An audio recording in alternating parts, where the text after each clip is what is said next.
దేవుని నామానికి వందనాలండి.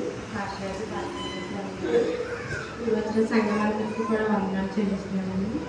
మరి నా విషయం అయితే మీకు తెలుసు. మరి ఆపరేషన్ విషయంలో మరి దేవుడు ఎంతగానో కార్యం చేశాడండి. ఎందుకంటే అది ఒకటి అనుకున్నాం కానీ అది రెండని దేవుడు మరి ముందే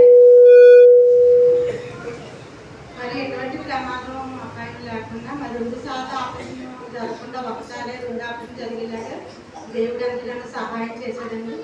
అలాగే మరి హాస్పిటల్ కూడా కొత్త అయినా కూడా నిజంగా ఇంట్లో మనిషి కంటే ఎక్కువగానే మమ్మల్ని ప్రేమించి ఎంతగానో మరి సహాయం చేశారండి. మరి హాస్పిటల్లో నేను ఉన్నప్పుడు మరి ఆయన దగ్గర టెస్టులు చేయించి మరి హాస్పిటల్కి తీసుకెళ్ళి మరి రూమ్లో మరి ఆయన మరి జాయిన్ చేయడానికి అన్ని విషయాల్లో కూడా దేవుడు మరి పాస్టర్ గారు ఎంతగానో సహాయం చేశారండి.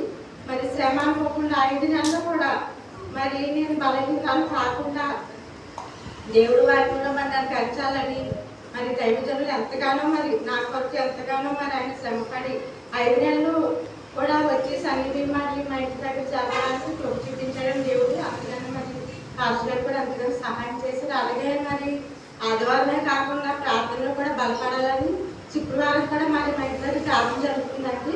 దేవుడు నాకు ఈ విషయంలో కూడా ఎంతగానో సహాయం చేశాడు.